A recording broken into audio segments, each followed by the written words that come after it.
Thank you for choosing to watch this video in which I'll be tying an Olice Cruncher. Start by mounting your hook in the vise and testing the hold. Catch on your thread and trim away the waste end. I'm using Semperfli's classic wax thread, 12 knot in pale olive here. Form a smooth body in touching turns. Down to the end of the shank we will catch in the tail some fibres from a Whiting Farms 4B Greenwell's hen hackle. The tail should be about the length of the body. Make sure it's sitting nicely on the hook and tie down the waste ends for the full length of the body, trying to keep everything sitting on top of the hook to maintain the profile.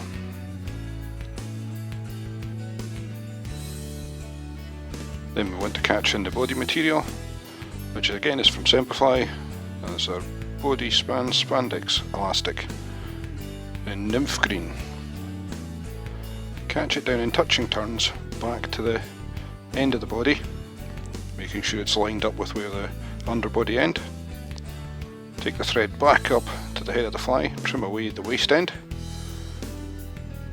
You want to wind the body in touching turns, starting with the elastic under quite a lot of tension, easing the tension as you progress up the body to produce a nice taper. As you start winding, you want to be careful you don't move the tail or catch it in at a funny angle.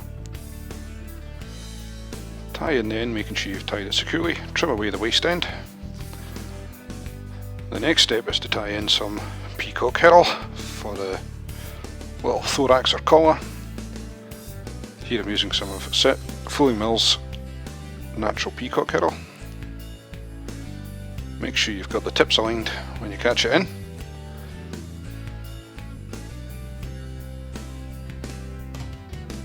Should get it right this time.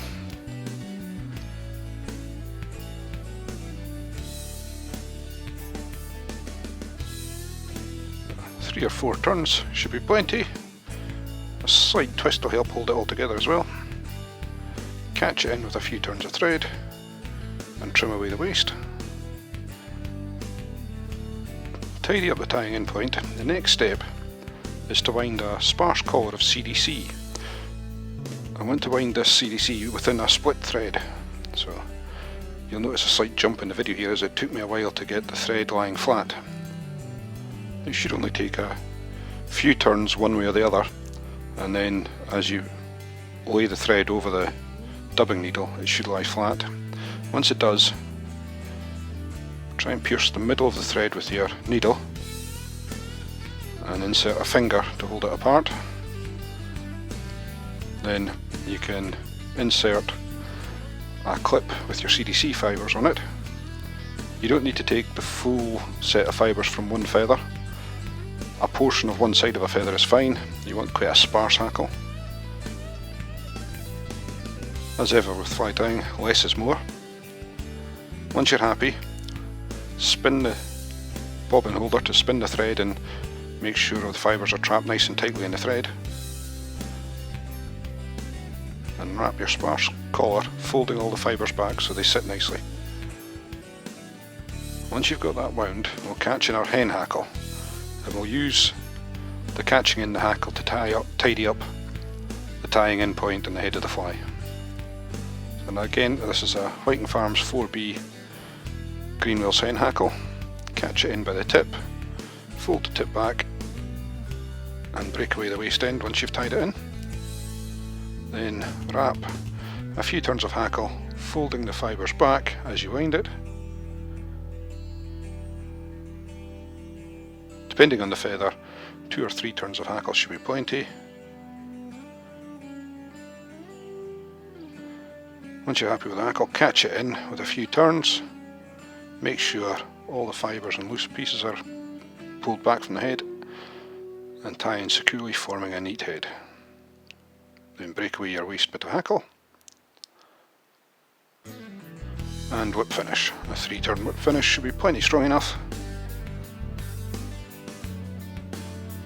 Trim away your waste thread. Next I'll give the hackle and collar a little brush with some velcro to make sure it's all sitting nicely. Break away or trim away any of the overly long CDC fibres, and then varnish the head of your fly to finish it. Here I'm using some of Solara's Bone Dry Clear. It's a UV resin, so once you're happy that you've got the head of the fly properly coated, taking your time to make sure you don't get any resin onto the feather, and set the resin with a UV torch, and that's the fly finished. Thank you for watching this video. Please drop it a like and subscribe to my channel if you've enjoyed it.